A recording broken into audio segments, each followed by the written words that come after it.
Hello everyone, and welcome back to the eGovernment mini-series produced by the Economic Development Council, also known as the EDC. The EDC is a public-private body charged with the mandate to identify areas of improvement in the business and economic climate. The purpose of this mini-series is to discuss the concept of e-government and its benefits to the business community, the public, and the public service. For today's segment, we will be discussing government to employee services, also known as G2E. Joining us for this discussion is Mr. Ian Smith, the Chief Information Officer for the Central Information Technology Office, SITO. Welcome to the show, Mr. Smith. Now, I understand that SITO is the IT arm of government, meaning that your department looks after everything IT for the Government of Belize. Is that so? Yes, to an extent. More or less. Yes. That is a big responsibility. When was SITO created? It was created in 2004. Okay. And it really grew out from the Belmopan Computer Center. Oh. And so in 2004, it really started to offer support to government's enterprise applications, such as SmartStream. And it has since morphed into a wider mandate to look after systems administration, network administration, website development, and that sort of thing. And also offer management of IT systems for government. Wow. What is the size of the staff at SITO? Yes, currently there's just about 43. 43. Yeah, well qualified. Right. What are the different ranges of the qualifications of the employees at SITO? Right. So you're looking at starting from technicians, network administrators. So these are the persons who understand how data is transmitted from one point to the next. Systems administrators who really get into the servers and ensure that applications such as websites or SmartStream are running efficiently for the people who use it and who need it. And SmartStream is the application. It's a financial application, so that's very important. It's very important for government, yes. We also have a Chief Security Information Officer who looks after the security information systems for SITO, and also a training and policy coordinator. So it's a wide range of skills and persons that we have at SITO taking on this challenge. Impressive. That's very impressive. Yeah. Excellent. What exactly is government to employee services? Can you explain to the viewers what this concept is? Yeah, it's part of the whole e-government concept, the concept of e-government. So basically, it's how government transacts with its own employees in this case. As employees, or in some instances as citizens as well. So the whole scope or the framework of e-government, government to government in itself, so improving e-administration, how efficient government is, reducing costs, that sort of thing, and then government to employees as well. So that's part of the administration scope. I understand that in 2017, I believe, enterprise agreement was signed with the Government of Belize and Microsoft. Now, what exactly is this enterprise agreement about, and what does it mean for the employees in the Government of Belize? Right. Well, if I can backtrack a little bit. Sure. As a fundamental component of the whole e-government initiative, government identified the need to establish a policy and a strategy. And that policy and strategy is being used as a guide. And so that has 7 guiding principles. One of those guiding principles is enhancing cross-government collaboration. I see. To improve efficiencies. Right. And so the signing of this enterprise level agreement with Microsoft in 2017 is to do just that. It's to provide government employees with a platform that they are able to collaborate that they are able to become much more efficient and effective at what they do. Right. So you're looking at the responsiveness component of government services, and we believe that it's definitely paying off. This enterprise agreement offers products such as email. Okay. So obviously that electronic means of communication. It offers a very good and modern platform for appointments, okay. Tasks. So we are able to manage human resources much more efficiently. 365 days a year. It's on the cloud, so it's always accessible. It comes with a social media platform. Okay. So it's very modern in that sense, where we are able to communicate across government ministries, improving that collaboration, that kind of thing. It provides us with a SharePoint Online, okay. which is really an intranet for government. Right. So it is something that larger groups of people can come together and can join if they are a part of the domain or okay. the government domain, where they are able to then share resources and that kind of thing. It gives us a space on the cloud. OneDrive is a file storage and right. collaboration server on the cloud that offers government employees a secure location to store files and access files right. and collaborate. So you no longer have the situation whereby your memory for your desk computer is being filled up quite easily, because I could imagine, I mean, working in a public service, you handle a lot of files and big volumes of files. So with this cloud storage, then you no longer have that issue. Right. You don't. It's very much secure. Right. It shifts the costs as well. Okay. To the cloud. So that's one of the areas I think government is definitely realizing a lot of savings, as it reduces that total cost of ownership, given the fact that we don't have to invest in our own infrastructure. Right. So we ensure that this service agreement with Microsoft meets the requirements of government. And so, yes, it shifts a lot of that costs away from government and allows our employees to focus, streamline, and become more efficient. Excellent. How has the experience been? What have the employees been receptive to this new platform? What is it that they're seeing in using this system? I think there's certainly benefits to right. it, like I've mentioned before. But I think the value, the real power of it is yet to be completely realized. It's still something very new. It was signed in 2017.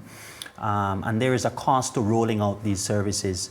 From what I can see is that the ministries that are using it. Okay, so not everyone has it right now. Not everyone has it, because it's part of, again, going back to that guiding principle of the policy. Right.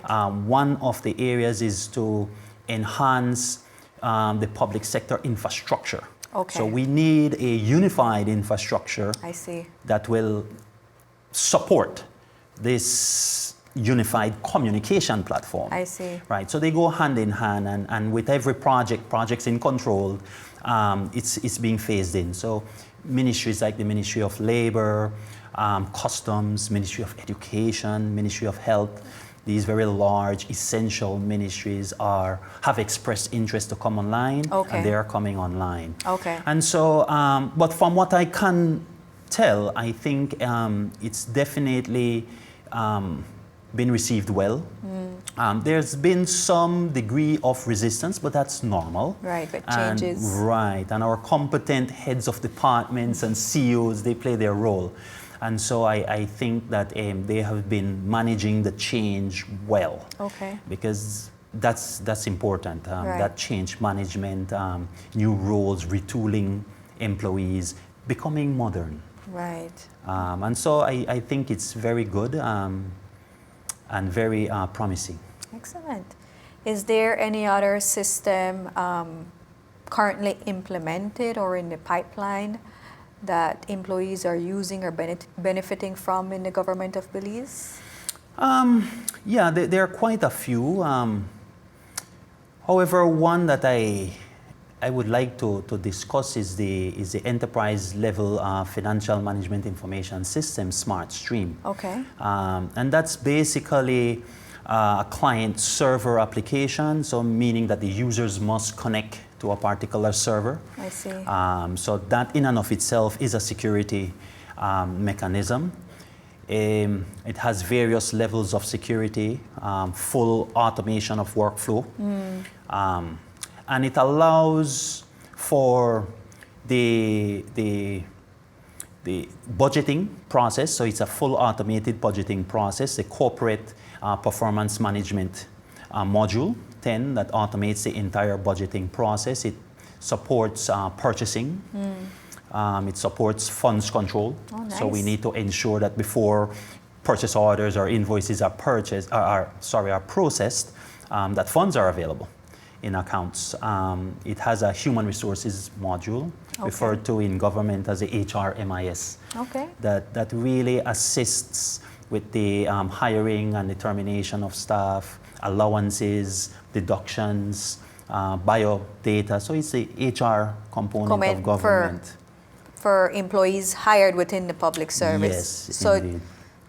Yeah. So there's a system that currently exists that has all the data and all the employees within the public service. Yes. And they can access their files, and if they did training or they further their education, all of this information is stored within this system. Within the enterprise system. How did you manage the workflow and the information before this system was introduced? Oh, well, that was way before my time. But again, what computer systems really do, and I think the benefit of a computer system is that it adds to one, control or quality. Right. Right? And so I believe that the system that was in use prior to the implementation of SmartStream needed to be a good system, because what you do with computers is that you automate information systems. And so obviously there was a time when that financial information system was mainly paper-based.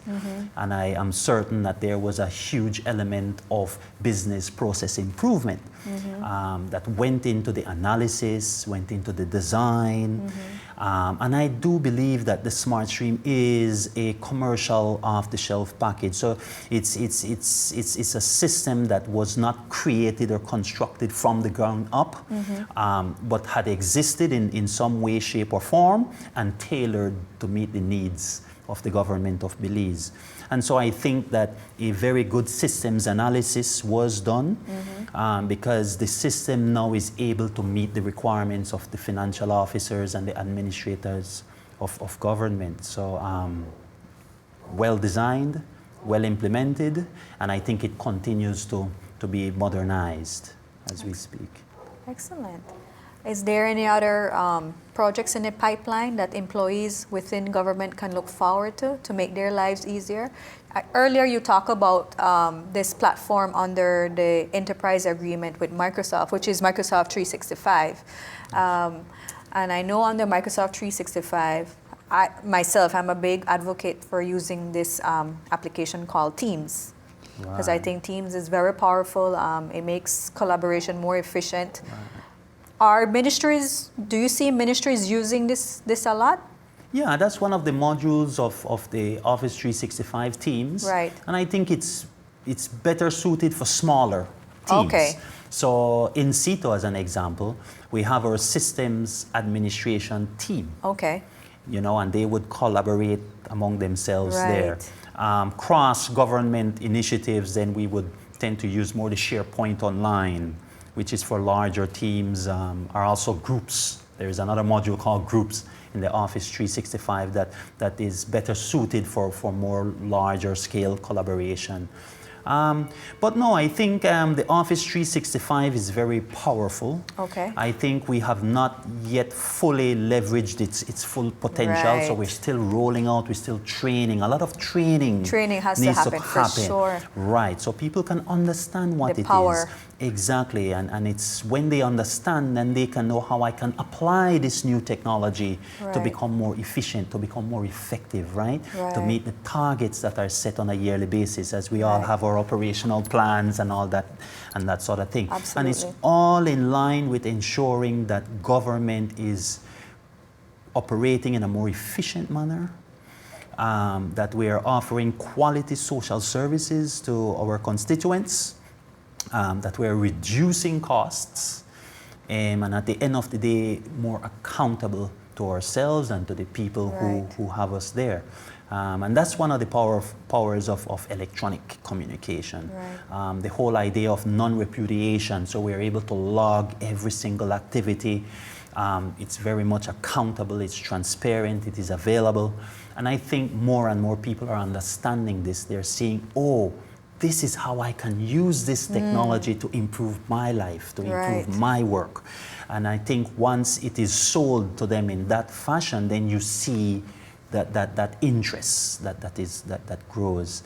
And then obviously, as you know, with social media, word gets out. Right. And so as the implementation becomes more mature, year after year, now we're starting to find that ministries are starting to come and ask, hey, we want need to get on board to. Right. So I think what has been established and what we continue to do is on point, it's on track for really that digital transformation in government. It's really taking place. If you're to give a percentage of where you are in terms of fully rolling out this system, where would you say the government is? Because you mentioned a couple of big ministries. Right. How many ministries are there in total in the government of Belize? Oh my goodness, I think about 14 ministries. I think maybe about 13, because then 14. You also have all the departments. Right. So you know, Ministry of Finance definitely on board. Right. Some of the smaller ministries that require that IT support, because not all ministries to date have a dedicated IT team. Right. So it's all a part of our implementation plan. I would say we're nearing about 50%. I would say, which is good. Looking, especially if we stop and we look back where we were not too long ago in 2017. It's been remarkable, really, and it's not. And credit is not only to be given to the staff at SITO. It's all of government. It's people buying into this. We are getting the support from the highest office, the office of the Prime Minister, who is really supporting these initiatives because I think they understand the value, right? And so when we establish or when we create champions of this cause in all of government, then it helps government and of course then the people who we serve. So it's really, I think, transformational. It can offer government a robust, secure platform that can improve our competitive advantage. We're looking at speeding up a number of services.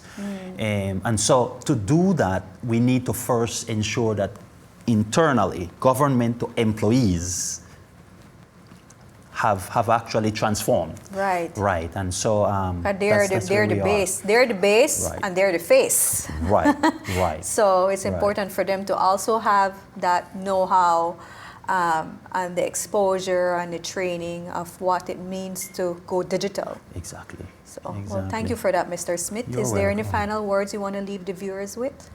No, I think it's very timely. I think that government is doing this. I think we continue to partner with other stakeholders. The private sector will play a crucial role in this. Absolutely. They are already moving in this direction. And I'm sure a lot of them are looking to government as to see what you're doing so that they can also probably follow the same footsteps. I mean, they're also looking to understand and to learn because this is still a new concept in Belize. Exactly.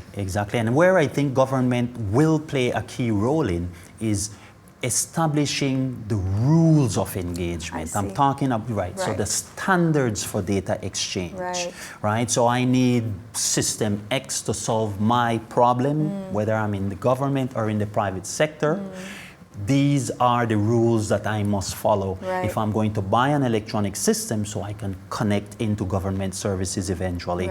And so I just want to say to Belizeans, at home and abroad, that government is transforming. We are becoming much more efficient. We are embracing technology, and we are not only doing it in a how should I say this?